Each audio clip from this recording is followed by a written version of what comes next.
Good morning students. मैं आनंद शर्मा, प्रवक्ता विद्युत, श्री गोकुल वर्मा राजकीय पॉलिटेक्निक महाविद्यालय भरतपुर।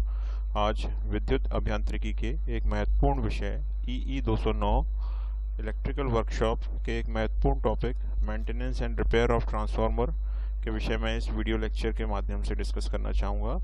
यह टॉपिक हमारे जो सिलेबस है उसका यूनिट नंबर 8 है। इसमें मुख्य रूप से हमने पहले ट्रांसफार्मर्स की जो मेंटेनेंस एंड रिपेयर होती है उसके विषय में अध्ययन किया था। उसमें हमने वाइंडिंग्स, बुशिंग्स, आपके जो टरेट्स होते हैं और कंजर्वेटर टैंक इत्यादि, इनके विषय में, उनकी मेंटेनेंस और उनकी रिपेयर के विषय में देखा था वीडियो लेक्चर के माध्यम से। पिछले वीडियो लेक्चर में हमने जो विद्युत रोधी तेल होता है उसकी क्या क्या कैरेक्टरिस्टिक्स होते हैं। जब हम नए एक विद्युत तेल का सिलेक्शन करते हैं तो हमें कौन कौन से पॉइंट्स का ध्यान रखना चाहिए, और एक अच्छे जो इंसुलेटिंग ऑयल है उसके क्या क्या गुणधर्म होने चाहिए, उसके विषय में हमने अध्ययन किया था। हमने मुख्य रूप से देखा था कि 3 प्रमुख कारण हैं जिनके कारण जो हमारा इंसुलेटिंग ऑयल है उसमें डिट्यूरेशन या ख़राब होने की संभावना या प्रदूषित होने की संभावना बन जाती है। प्रमुख रूप से उसमें भौतिक कारण थे, जैसे कि फिजिकल डिट्यूरेशंस, उनके विषय में हमने अध्ययन किया था। इसके बाद जो केमिकल डिट्यूरेशन होता है इंसुलेटिंग ऑयल का, उसके विषय में हमने डिस्कस किया था। मुख्य रूप से उसमें ट्रांसफार्मर यदि हम ओवरलोड कंडीशन में लंबे समय तक ऑपरेट करते हैं तो जो ट्रांसफार्मर ऑयल है उसका जो तापमान है वो अत्यधिक बढ़ जाता है, जिसके कारण उसमें रासायनिक क्रिया इत्यादि होनी शुरू हो जाती हैं, जिससे हाई टेम्परेचर पर जो वाइंडिंग्स हैं वो कैटलिस्ट की तरह काम करती हैं और ऑक्सीडेशन जो प्रक्रिया है उसको इनिशिएट करती हैं, जिसके कारण जो हमारा तेल है वो उसका ऑक्सीडेशन हो जाता है और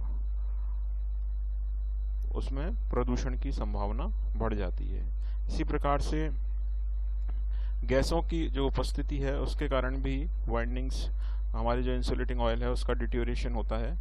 मुख्य रूप से जो हमारी वाइंडिंग्स होती हैं, यदि उनमें शॉर्ट सर्किट कोई पाथ बन जाता है तो उसके कारण जो स्पार्क उत्पन्न होता है उससे मीथेन और एसिटिलीन आदि गैस जनरेट होती हैं, और ये गैसें जो परावैद्युत सामर्थ्य होता है इंसुलेटिंग ऑयल का उसको कम करती हैं, जिससे कि उसकी इंसुलेटिंग जो प्रॉपर्टीज़ हैं वो डिट्यूरिएट हो जाती हैं।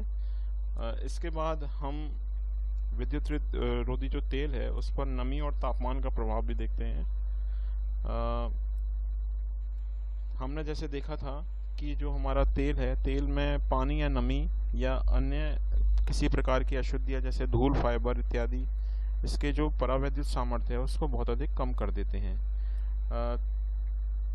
मुख्य रूप से जो तेल है वो 0% नमी का शोषण कर सकता है, तथा नमी हमारी ट्रांसफार्मर्स की जो वाइंडिंग्स होती हैं उन पर जमकर उसकी जो इंसुलेशन रेजिस्टेंस है उसको कम कर देती हैं, जिससे शॉर्ट सर्किट जैसा दोष उत्पन्न हो सकता है ट्रांसफार्मर में, और वो हमारे ट्रांसफार्मर को खराब या नष्ट भी कर सकता है।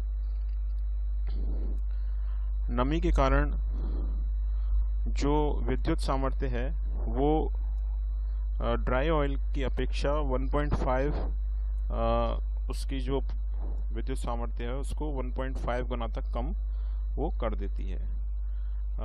प्रमुख रूप से विद्युत रोधी तेल या हम इंसुलेटिंग ऑयल कहें तो उसका जो मुख्य कार्य है वो कैपेसिटर्स, हाई वोल्टेज स्विच और सर्किट ब्रेकर, इसमें इनका मुख्य रूप से प्रयोग किया जाता है। यदि हमारा इंसुलेटिंग ऑयल डिट्यूरेट हो गया है या उसमें उसकी जो इंसुलेटिंग प्रॉपर्टीज़ हैं वो वीक हो गई हैं तो उस समय उसका जो इंसुलेशन का जो कार्य वो करता है वो मानकों के अनुसार वो प्रॉपर तरीके से नहीं कर पाएगा। जो इनिशियली जो हमारा ट्रांसफार्मर होता है उसका जो विद्युत इंसुलेशन होता है उसका जो गुण होता है वो अति उत्तम तथा उच्च ताप पर यह बना रहता है, और मुख्य रूप से ये जो आर्किंग फेनोमेना होता है उसको रोकने के लिए तथा जो कूलिंग पर्पस ट्रांसफॉर्मर्स का होता है या हमारे ऑयल सर्किट ब्रेकर्स का होता है, उसके लिए इस इंसुलेटिंग ऑयल का प्रयोग किया जाता है।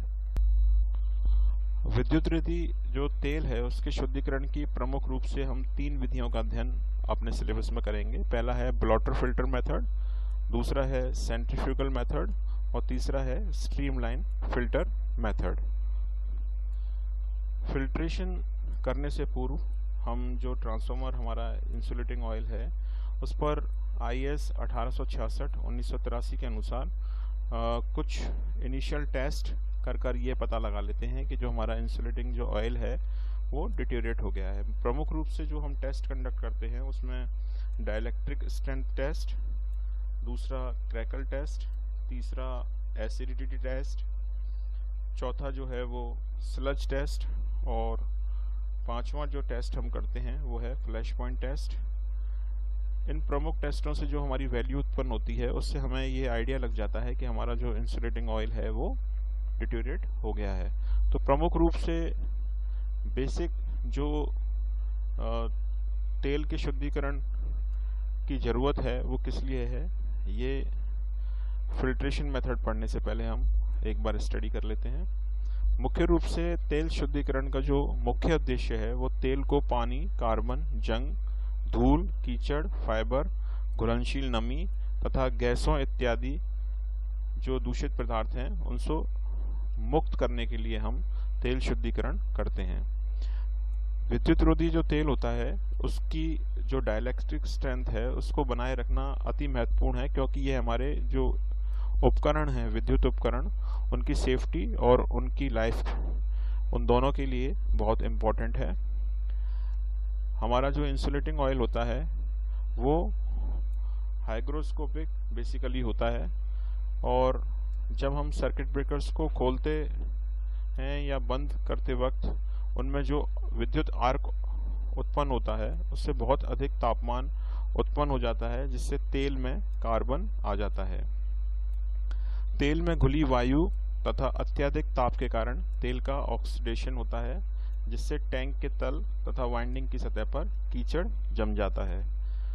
स्विच गियर्स तथा हमारे जो ट्रांसफार्मर्स हैं उनको स्वस्थ स्थिति में रखने के लिए यह आवश्यक है कि कम से कम 2 वर्ष में एक बार हम तेल को फिल्टर कर उसकी जो अशुद्धियां हैं उनको दूर कर लें, क्योंकि ये हमारे इंसुलेटिंग ऑयल की जो इंसुलेटिंग प्रॉपर्टीज़ हैं उनको मेंटेन रखने के लिए बहुत आवश्यक है। बेसिकली जो ऑयल, इंसुलेटिंग ऑयल के शुद्धिकरण की जो प्रमुख विधि हैं उनमें प्रमुख रूप से 3 विधि हम काम लेते हैं। पहला है ब्लॉटर फिल्टर मेथड और दूसरा है सेंट्रीफ्यूगल मेथड।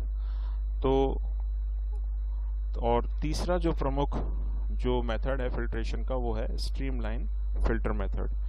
आज के वीडियो लेक्चर में हम ब्लॉटर फिल्टर मेथड और सेंट्रीफ्यूगल मेथड के विषय में स्टडी करेंगे।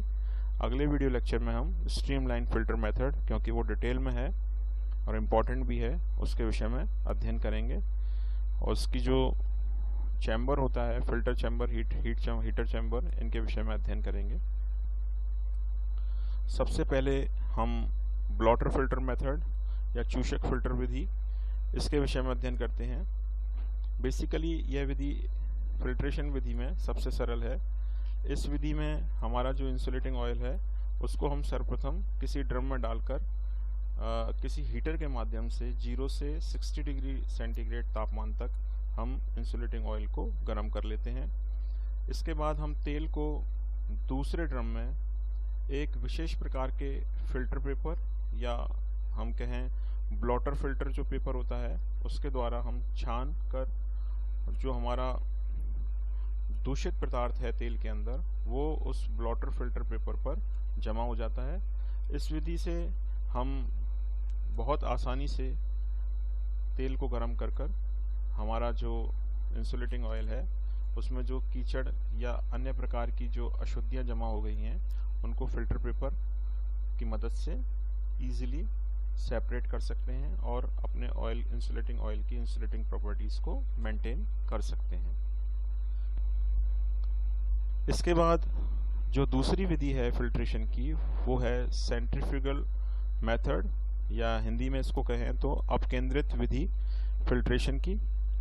इस विधि में जो हमारा इंसुलेटिंग ऑयल है ट्रांसफार्मर का, उसको विशेष प्रकार से निर्मित हमारा जो सेंट्रीफ्यूगल ड्रम है उसमें हम 6000 से 8000 आरपीएम पर रोटेट करते हैं। बेसिकली ये जो ड्रम होता है इसके केंद्र में कैंटिलीवर्ड शाफ्ट होती हैं जो कि हाई स्पीड मोटर से कनेक्टेड होती हैं, और शाफ्ट को हम बहुत तेज़ी से घुमाते हैं जिसके कारण सेंट्रीफ्यूगल फोर्स डेवलप होता है तेल के ऊपर, और उसमें जो उपस्थित ठोस अशुद्धियाँ होती हैं वो तेल से अलग होकर ड्रम की जो इंटरनल साइड्स हैं उस पर जाकर चिपक जाती हैं, और हमारा जो शुद्ध तेल होता है वो ड्रम के सेंटर में हमें अवेलेबल रहता है, जिसे प्रॉपर विधि के द्वारा हम बाहर निकाल लेते हैं।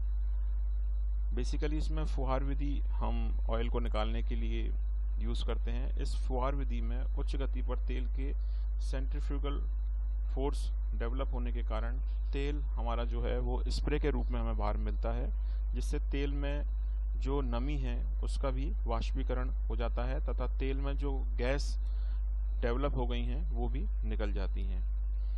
इसको अगर हम वैक्यूम में 50 डिग्री से 60 डिग्री सेंटीग्रेड तक गर्म करके तेल का शुद्धिकरण करें इस विधि से, तो यह विधि हमारे लिए और भी अधिक कारगर सिद्ध हो सकती है फिल्ट्रेशन के लिए। तो बेसिकली आज हमने इंसुलेटिंग जो ऑयल है ट्रांसफार्मर का, उसके दो विधियों के बारे में, प्लॉटर फिल्टर मेथड और सेंट्रीफ्यूगल मेथड के विषय में अध्ययन किया। मुझे आशा है कि ये वीडियो लेक्चर आपके काफ़ी सहायक सिद्ध होगा। धन्यवाद।